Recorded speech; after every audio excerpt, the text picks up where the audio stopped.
یہ یہودی ہے، وہ مسلمانوں کا کھلا دشمن ہے۔ قرآن کہتا ہے وَلَن تَرْضَىٰ عَنْكَ الْيَهُودُ وَلَا النَّصَارَىٰ، اس وقت تک یہودی اور نصرانی تم سے راضی نہیں ہو سکتے جب تک مکمل طور پر تم ان کی پیروی نہ کر لو۔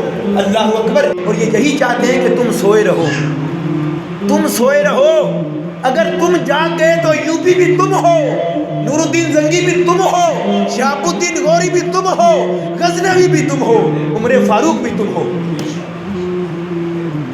اللہ اکبر۔ اقبال کہتا ہے کیا نہیں ہے اور کوئی غزنوی کارگاہ حیات میں، منتظر ہے کب سے اہل حرم کے سومنات۔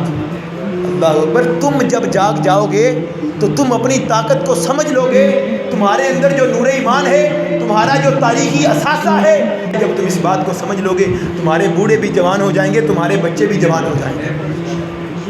تم نے جہاد کو چھوڑ دیا، تم نے نبی پاک کو چھوڑ دیا۔ میرے ہاتھ میں تھا جب تک میرے مصطفیٰ کا دامن، میرے پاؤں چومتی تھی یہی گردش زمانہ۔ زمانے کے کیسر و کسریٰ کے بڑے بڑے محلات اللہ تعالیٰ نے نبی پاک کے صحابہ کے قدموں کے اندر ڈال دیے جب انہوں نے جہاد کا اعلان کیا۔ جو قوم جہاد سے جی چراتی ہے وہ قوم اپنی ذلت مقدر میں لکھ رہی ہوتی ہے۔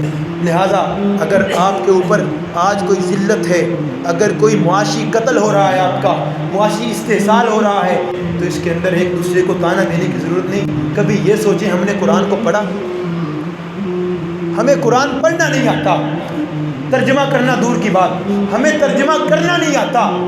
تیسری بات ہے قرآن کو نافذ کرنے کی، نہ ہم نے اپنے اوپر نافذ کیا نہ اپنی زمین کے اوپر نافذ کیا۔ جب قرآن نافذ نہیں ہے، جب قرآن ہمیں پڑھنا نہیں آتا، جب ہمارا بچہ مسجد پڑھنے نہیں آتا، جب میں 80 سال کا ہوں مجھے قرآن پڑھنا نہیں آتا، کیوں؟ کوئی مسئلہ نہیں، سب کو نہیں آتا تو مجھے نہیں آتا، کیا بات ہے اس میں؟ کوئی بڑی بات ہے؟ اللہ، کیا اس پہ کیا رویا جائے، کیا بات کی جائے؟ آپ آئے ہیں تقریر سن کے چلے جائیں گے، جمعہ اگلے جمعہ پھر آ جائیں گے۔ کبھی آپ نے سوچا کہ قرآن کو ہم نے کہاں رکھ دیا؟ وہ قرآن جو میری زندگی بدلنے آیا تھا، میں نے اسے مہینے بعد اس کو صاف کرنے کے لیے الماری سے نکالنا ہے؟ کیا یہ میری حالت ہے؟ کیا میں ایسا مسلمان ہوں؟ مجھے غور کرنا چاہیے، مجھے اپنے کردار پہ غور کرنا چاہیے کہ اگر قرآن نماز میں بھی پڑھنا پڑے تو میں صرف قل واللہ پہ اکتفا کرتا ہوں۔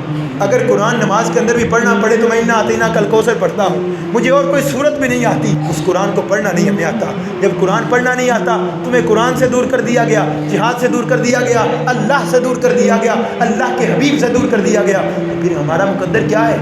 آج اگر ہم بدلنا چاہتے ہیں، آج اگر ہم خود کو اسی ڈگر پر چلانا چاہتے ہیں جس ڈگر پر چل کے عمر فاروق نے ساری دنیا پہ حکمرانی کی تھی، جس ڈگر پہ چل کے علی المرتضیٰ کو اللہ تعالیٰ نے یہ طاقت عطا فرمائی تھی کہ خیبر کے قلعے کے دروازے کو ایک ہاتھ کے ساتھ اکھاڑ دیتے تھے، تو وہی طاقت تھی کہ اللہ تعالیٰ نے لا الہ الا اللہ محمد رسول اللہ کا پرچم مسلمانوں کے سینے کے اندر رکھ دیا۔